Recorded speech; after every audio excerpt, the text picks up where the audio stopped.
बिटिआरनि बायजोनि बर'फोरनि गोजोन खौसेथि आरो जौगाथायनि थाखाय गाबोन बाथौ खेराइ फोरबो खुंगोन BKWACआ। धेमाजि जिल्लानि सिमेन्टसापरियाव थानाय SB बर' गोजौसिन गेजेर फरायसालिनि गेलेग्रा फोथाराव गाबोन खेराइ फोरबो खुंगोन।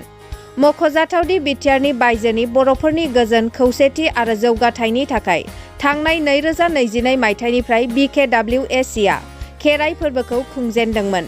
देग्लाय थामथि खेब जागोन BKWACनि बानजायनायाव खुंफुंनाय खेराइ फोरबोआ। गाबोन 11 फेब्रुआरि खालाराव खुंफुंजानो गोनां खेराइ फोरबोआव गासैबो बर' रायजो राजा बिथांमोनखौ बाहागो लानो खावलायदों UBPOनि गाहाय नेहाथारि मुस्रि पीताम्बर ब्रह्म बिथाङा। गोजोन खौसेथि आरो जौगाथायनि नामै बर' कछारी अनसाय गावहायुङारि खुंथाया थांनाय 22 मायथाइनिफ्राय खेराइ फुजा बेखौ होबोबाय थादों। 2029 आव खेबसे होलांबाय, 2023 आव खेबसे होलांबाय, 2024 नि गाबोन 11 फेब्रुआरि 2024 खेराइ फुजा होनो थाखाय थागथियारि खालामदों। बर'नि गासिबो माहारियारि आफादनि हेफाजाबजों बर' कछारी अनसाय आरो गावहायुं खुंथाया जे खेराइ फुजा होगोन, बे खेराइ फुजायाव बयबो रायजो राजाफोरनि बाहागोखौ जों खौसेथि बर' सुबुं आफादनिफ्राय लुगैदों। जोंहा फुंबिलिनि 7 रिंगानाय लोगो लोगो खेराइ फुजानि गोथार दै लायनाय बे हाबाफारिया जागायगोन। बे जोबनाय लोगो लोगो ब्रह्मनि यज्ञ आरो बाथौनि आर'ज, बे आर'जआ जागोन।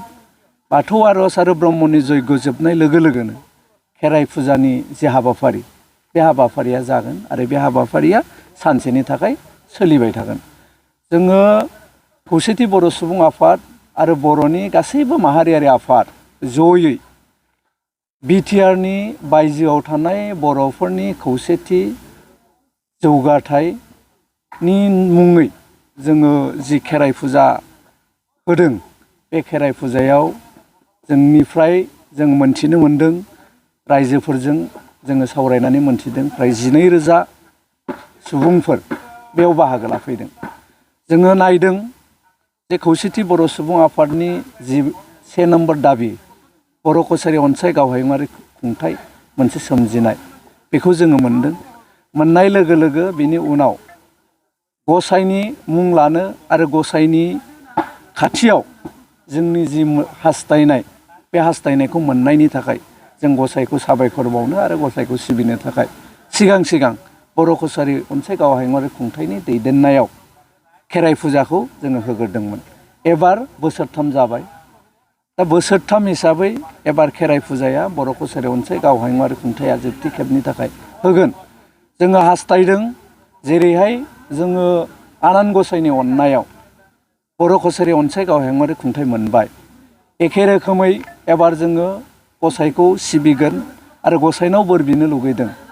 बे सारा बिटिआरनि बायजोनि जि 12 लाख बर'फोर दङ, बे बर'फोरनि सान्थिनि थाखाय, जौगाथायनि थाखाय आरो खौसेथिनि थाखाय जाहाथे भगबाना एबा गसाइया जोंनो बोर सारस्रियो, बिनि नामै जोङो गाबोन गसाइखौ सिबिगोन।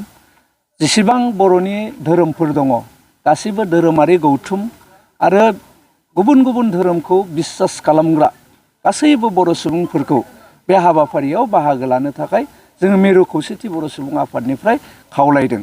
जोंना खौसेथि बर' सुबुं आफादनि 22 गं जि जिल्ला आफादफोर दङ, गासैबो जिल्ला आफादनिफ्राय बे मोनसे टिम हानजा बे खेराइ फुजायाव बाहागो लाफैगोन।